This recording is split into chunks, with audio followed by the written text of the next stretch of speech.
Hello and welcome to Selling in a Skirt with Judy Hoberman. I'm Judy. If you're a first-time listener, welcome. We're so excited to have you. And if you've been here before, welcome back. Selling in a Skirt is all about connection. It's all about community and it's all about relationships.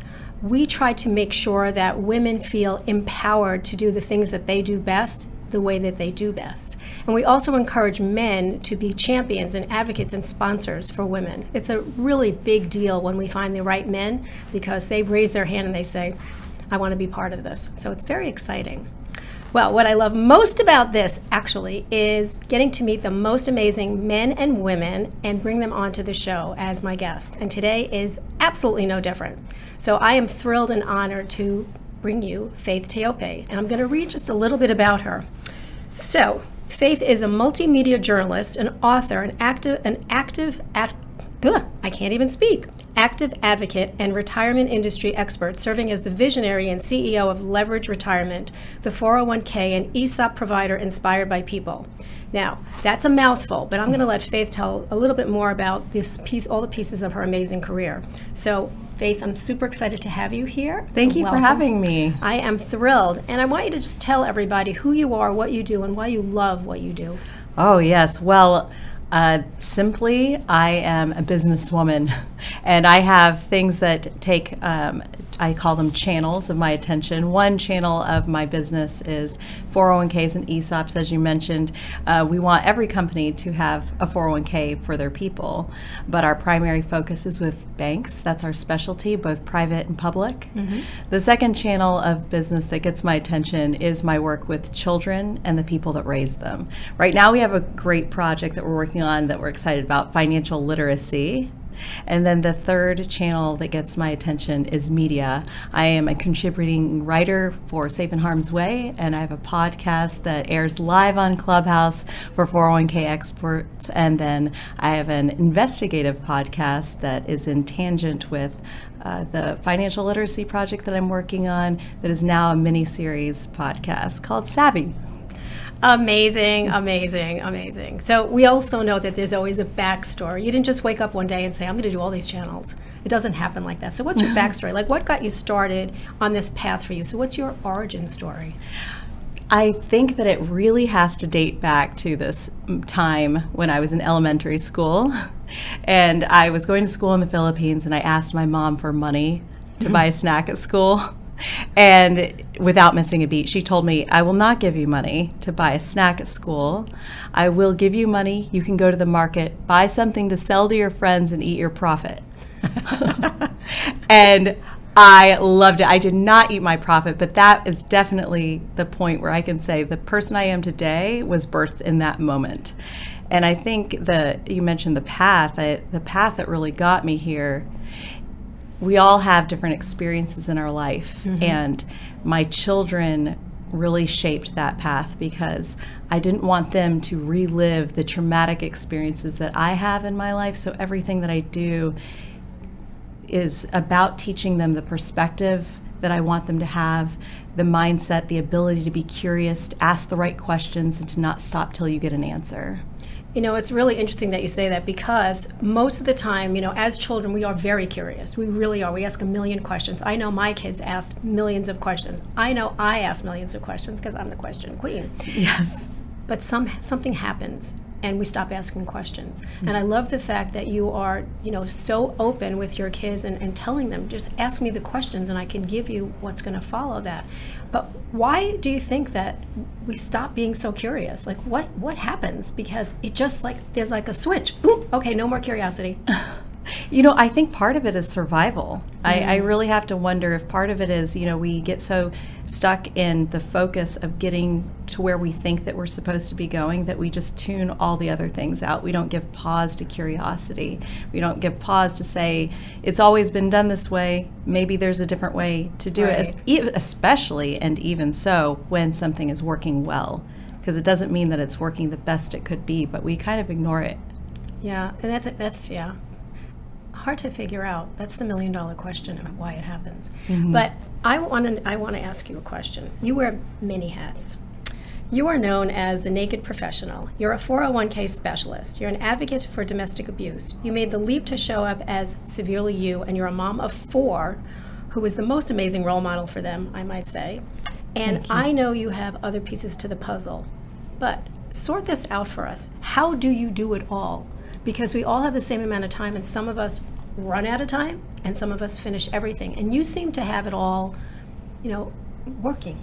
And sometimes it's hard to believe that you have 4 children on top of all the other things that you do. So how do you do that? Sometimes I don't. And I think that the thing that has worked for me is I realize that the only way that I can sustain what I'm doing is if I badly want it. If I am deeply interested in it because it strikes a personal chord with me, I'm going to make it happen. Mm-hmm. And so we find the times to do what we want to do. And so I will only operate in the things that I really, really feel passionate about. And what happens to the other stuff? You just dismiss it. How do you do that? Sometimes it's hard because it's still so interesting, but I have to check in with myself. Am I going to be interested in this in 5 years? I try to visualize for myself, will this energy wane? Mm-hmm. And I kind of try to test to see how deeply passionate. Am I just seeing an opportunity, or am I actually passionate? And does it line up with the things that are the values that I'm holding true? The things that I already have going on, does it line up with that? Okay, I have so many questions, but I really need to just jump. I just really need to jump right now because you talked about financial literacy. How important is financial literacy with all the things that you're doing? Where does that piece come in? Like, how all of a sudden is that mostly your biggest priority right now? Why is that? The reason it is the most important thing to me right now is because what I realized is finances are very black and white. Mm-hmm. So there's really, there are lots of ways that you can skin a cat when it comes to finances, but there's really only one right way. Not being in the red, not being in debt, okay? And so you can have some questions that tell you something about your life or your partner. And when I was working on the front lines with domestic abuse, I realized that it's a very intrusive conversation for people. But when I talk about finances, it's a little bit more of an approachable topic as compared to domestic abuse, because a lot of times victims don't accept that they are being abused because our brain is so incredible. It tells us a story that we want to hold on to so that we can live, survive, and thrive. But when we talk about finances, then we don't have to worry about, I'm not trying to get you to break up with your significant other. I'm not trying to break up your family. We're just talking about your finances. So I see it as first signs. And money touches every aspect of our life. Why isn't it the attention? Why isn't the primary attention? And why isn't it a sexier conversation? And so when I'm thinking about shoring my kids up, I want them to know that our emotions, our relationships, all of those things have to do with money. It's not my life and then, I need to deal with my finances. So financial literacy to me should be woven through everything because we can't live without it. Okay, so let's take your children for a moment. How do you raise savvy kids when they actually understand what it means to have some kind of concept about money? I mean, when you're little, you're given, here's $1, mm-hmm. go and spend it, and you spend it. And then there are other kids that hold on to that dollar for the rest of their lives. We know that. Yes. But really, how are you able to make sure that they understand the importance of money, but that not everything revolves around money? Because there's a big difference between that. Money is important, but not everything revolves around money. So how do you get it so the kids understand how important it is, but then they also have other things that they're excited about? Yes, well, because it's not about money, it's about what the money can do. Mm-hmm. And so with kids, and I think that with kids or adults, it doesn't really matter. It's a communication conversation. We're talking about how do we communicate about money. With kids, it can accidentally, if we push terminology, it can accidentally turn into either treasure storing or spending like Monopoly money. They don't grasp the value of it. So when it comes to kids, and I really think that maybe we should all go back to this, it's understanding value of things, energy, time, our emotions, and money. Those are all tied in together. So I think teaching the value of their energy and their time, how they spend it, is the key to teaching them financial concepts. Okay, so get ready because we are going to publicly broadcast something. April 22nd is coming up. Tell me what April 22nd means to you personally, to your children, and to the concept of financial literacy. Well, April 22nd is National Teach a Kid to Save Day, which I thought was such an appropriate time to launch a project that my kids and I have been working on together.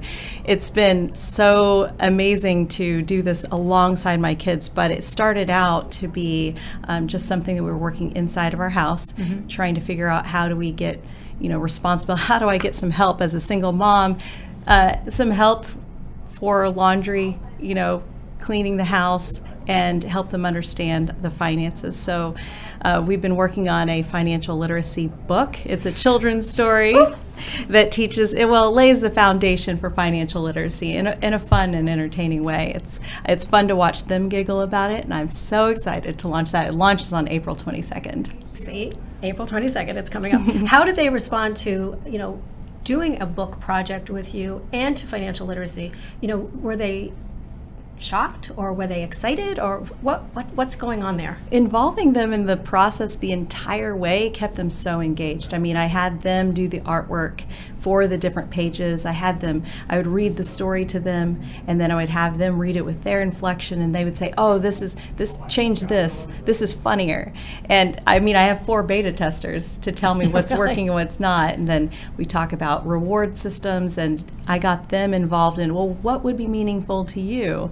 And so they felt a lot of ownership, and so their names will be on the books, and it's so fun to see their art come alive, now with a professional illustrator, but to see their artwork come alive in the book has been exciting for them. So they're all about the system because they were involved in it.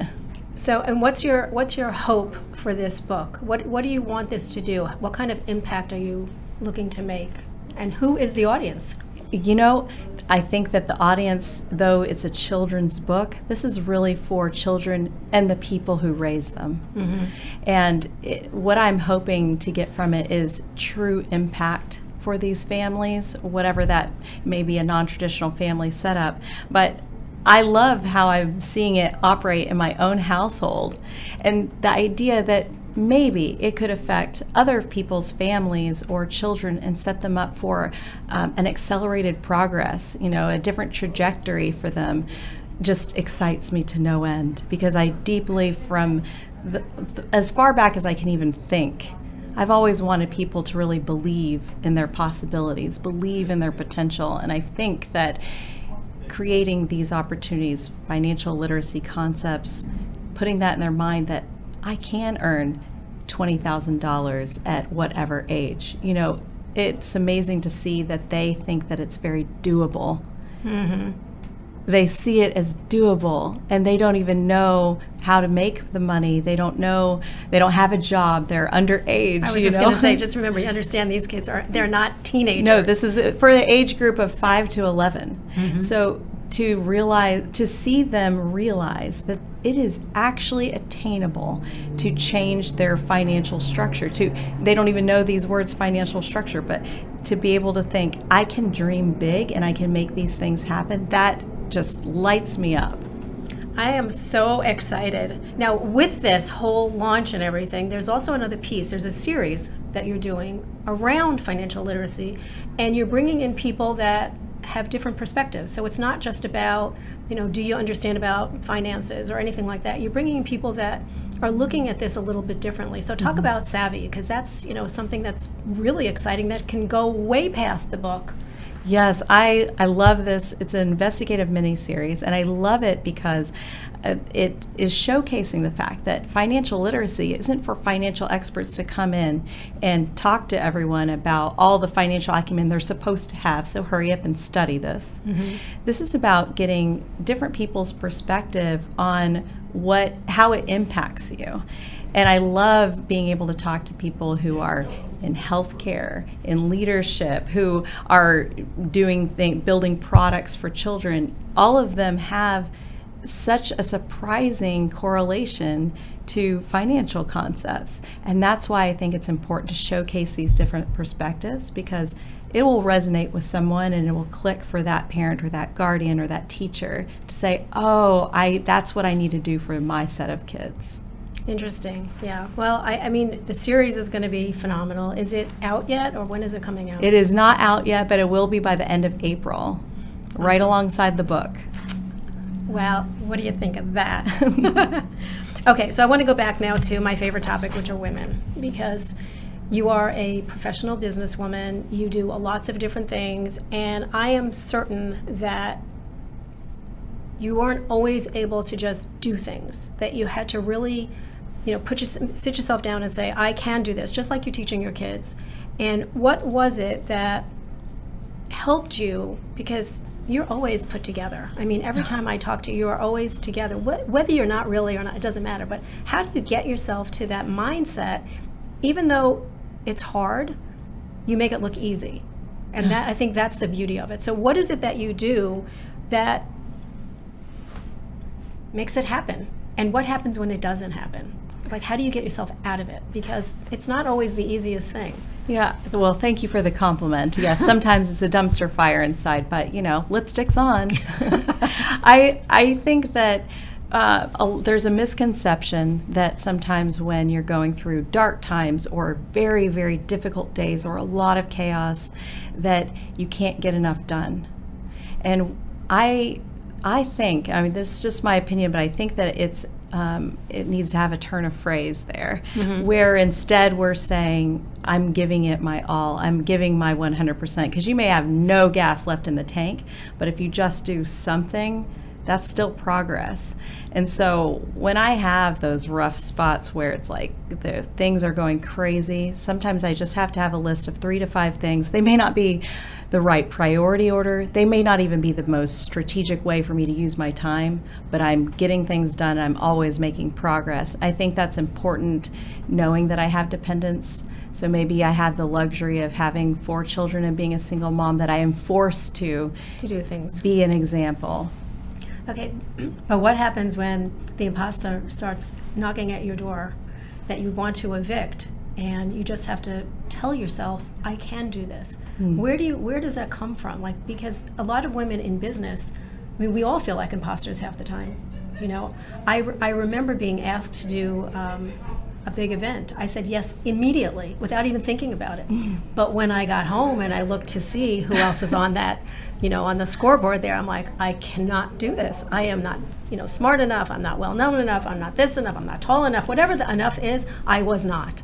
And I talked to my coach, and they said basically, like, put on your big girl panties. They asked you, you didn't ask them.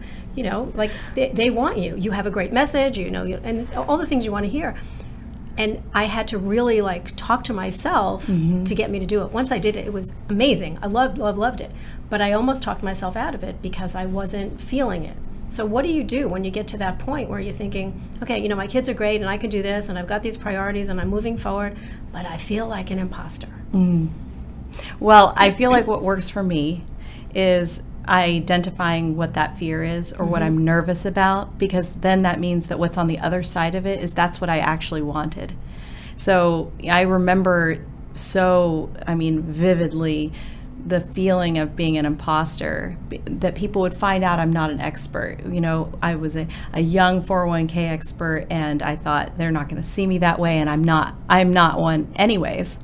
But what I realized was I want to be seen as an expert. So now what's working for me is to identify whatever's coming up and then deciphering what that actually means in my mind. So I can kind of tell what's going on in my mind. Okay, it's because I'm wanting this. I can get rid of the fact that I don't know when it happened that I evicted the imposter syndrome. I still have the feelings, but I now know what they mean. Ooh. That's a big step, because even women, like Maya Angelou had said when she wrote her 14th book, oh my God, now they're going to figure it out that they don't really know anything. Yeah. Because it doesn't matter who you are, because it happens all the time, and it happens at the most inopportune time. You're just like, what the heck? But so what would you say to women in leadership positions? You're the CEO of your company. you suffer from it. I'm the president of my company.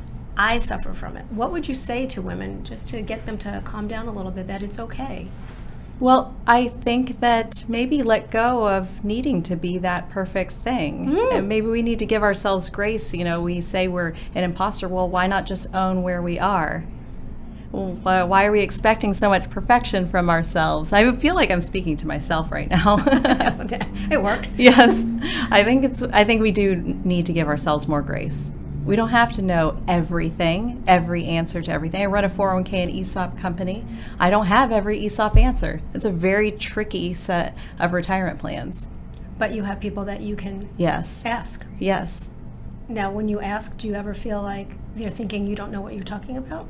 No, not anymore, because I'm grateful that I don't need to be the expert in that area because I need my brain somewhere else. Okay, so you also make 401k and ESOPs, for lack of a better word, sexy. You have a program on Clubhouse, Pull to Refresh. Yes. How did that happen, and how is it that people are like, oh my God, I can't wait to hear about ESOP, about 401k? Because people are going and people are returning all the time to listen to you. So where did that come from? Yes, it's very exciting. Well, back in the day when we did a lot of traveling before the pandemic, we would have these pockets of people. We'd stop each other in the hall and have great conversation about the way of technology or the way of the policies that are upcoming, legislation changes. Exciting things. Very exciting, very nerdy things. But we got to explore and do things without being governed by everyone's compliance department. So we could have very candid conversations like, what the heck is going on with this data? Why are payroll companies not cleaning this up? Why are we having so much trouble with all, those nerdy questions? And so when the pandemic hit, we didn't have those pockets where we could talk about those things. So I like to push buttons. And so on that show, I like to explore the things that are working and some things that are very obviously not working, and test it through the fire and see, will it hold up? And because I don't have a compliance department governing me, I get to say whatever I want. And I think that that's kind of exciting to the finance sector that is so heavily, regulated. You can't talk. Your mouth is covered. People have their thumb on you. So I think that's what makes it exciting, is we can explore just candidly.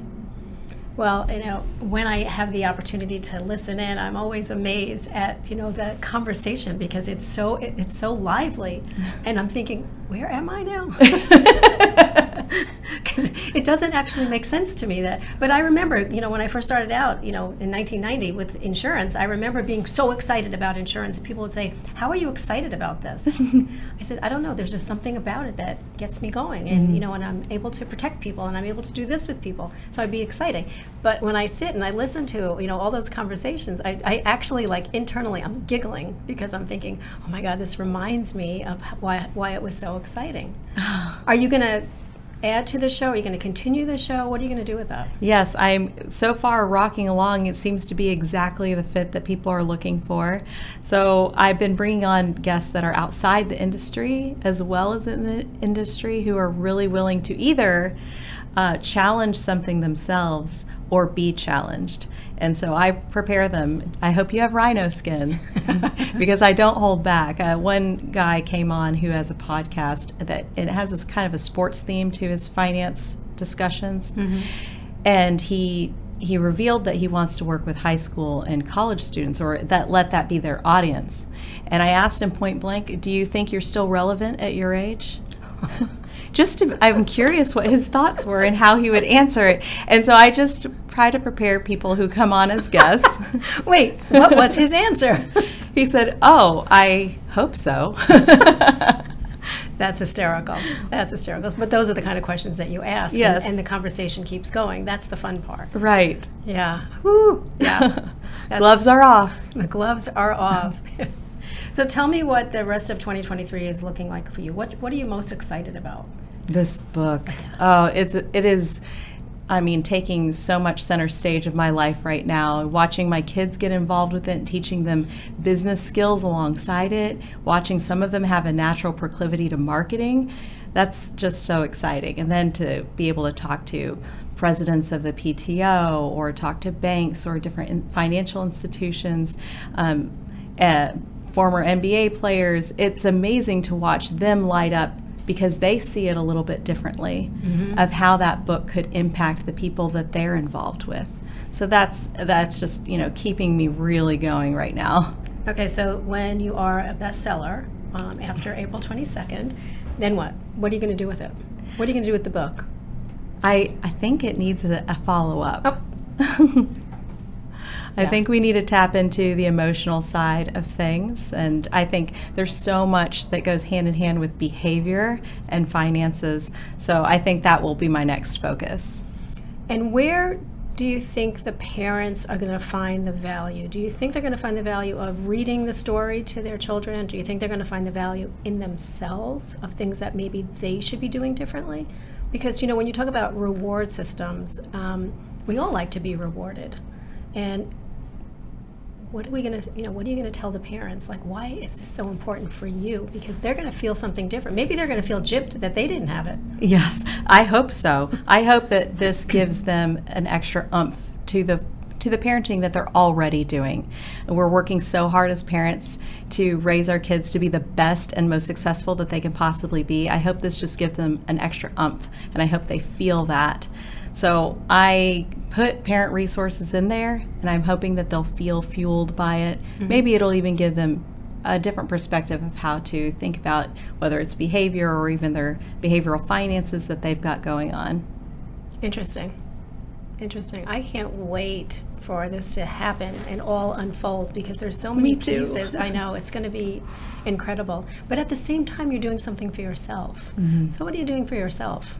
Well, I'm back on the competitive circuit for bodybuilding.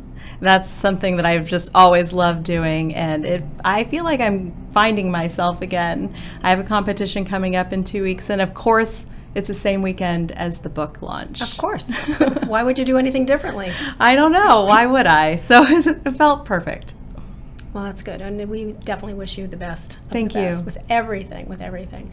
So where can our listeners find more about you, the book, your competition, 401ks, ESOP, Pull to Refresh, Naked Professional? Yes. I could just keep naming, you know, the list keeps going longer and longer. Yes, and oh man, the publication The Naked Professional is one of my favorites right now too. But faithtiope.com is the fastest way to find me on all the things. I'm on all social media, and you can find my companies there and the book. And the book will be coming out shortly. Yes. So any last words, anything else you want to make sure you let everybody hear? I would love to just remind everyone to give themselves grace, that we can do it all because we don't have to do it all every single day. Yes, and being perfect is very boring. It is boring. It is. I love that. Being perfect is boring. I mean, you're there, where are you going to go? You're perfect, you know, and it doesn't last long because what happens after you're perfect? There's only one place to go. You can't be perfect. You have to go down. So let's just do away with this and let's be imperfectly perfect. I like that. I love that, actually. Yes, I think that's what we should do. So. Well, thank you so much for being with me today. I'm super excited. I can't wait for everybody to find out about the whole book launch, and everybody get ready because we're all going to push it out together. Thank you. Thank you so much for having me. This was a great conversation. Thank you. And thank you for being with us today on Selling in a Skirt, where we talk to the most amazing women and men, and we're just excited about sharing their messages. So tune in next time and wait till you see who we have next. See you then.